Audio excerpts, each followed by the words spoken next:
I have a history in my family of hypertension. My mother, father, and grandmother all died of strokes. But I didn't take care of myself. That's my fault. Coaching, I didn't have any set hours. I would just work 12, 15 hours, whatever, just to get it done. And my motivational deal was to be the best that I could be. I noticed I was developing hypertension. They would talk about it, that, you ought to do something about it, you need to check it, and I didn't. All I did was kept coaching. The Casarella group kept talking to me about, you need to take a look at this, you might need to go on dialysis, and that was a no for me. I didn't even want to hear that. And they kept talking to me because my kidney function was slowly going down. So my doctor looked at me, he said, look, bro, and he was a fraternity brother as well. He said, bro, I got to tell you something. If you don't get on dialysis, you're going to die. So that kind of changed things. I said, okay. We had appointments scheduled for me to start dialysis. So they sent all the apparatus to the house, and my wife and I were the only ones that knew it. Then during the summer, I'd been on dialysis for almost 2 years at that time. And that's, as I said, nobody knew it.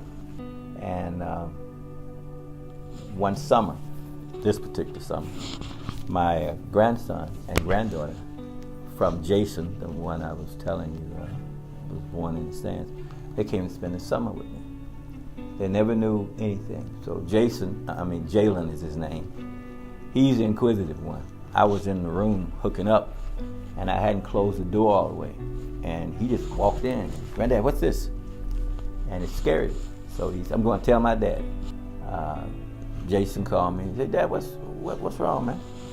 So I told him, I said, well, I'm on dialysis. Nobody knows it but you and I now. I said, and I'm on the list for a donor. He said, what? I said, I'm on the list. He said, I'll be down tomorrow. So he came down. We went to Jackson, took the test. We were compatible.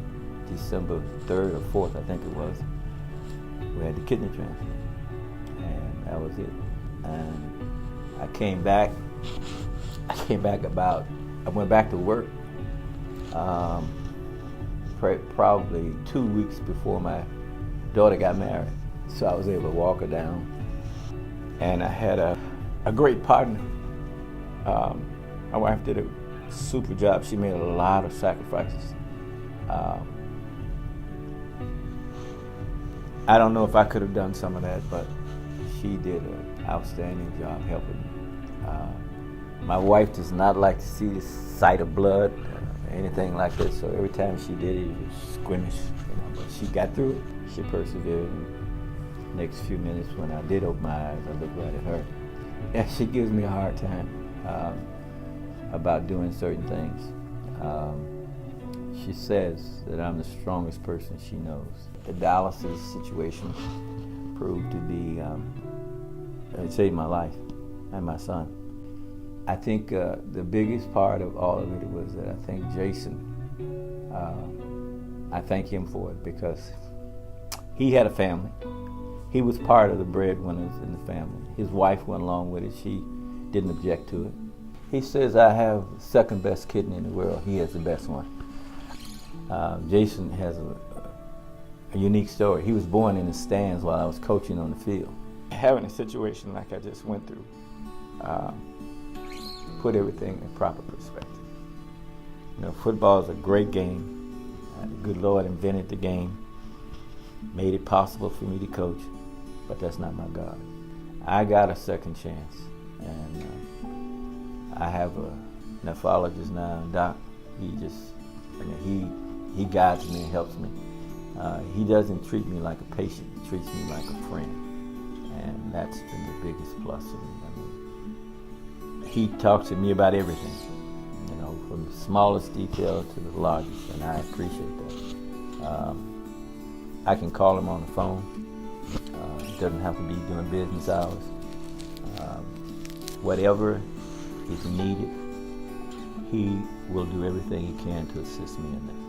I just have a special feeling for him, and that's, if I have to wait a week to see him, then I'll wait a week to see him. But like I said, he and the whole group here, they've shown me nothing but respect, and they are very, very, very professional. And I appreciate everything from the receptionist all the way to Dr. E. Never give up hope, number one. It's a little difficult, believe me, to ask a family member for a kidney. I didn't. I talked to my oldest son. I talked to him, and I kind of mentioned it to him, and he said to me, in essence, "Yeah, I'd do something like that."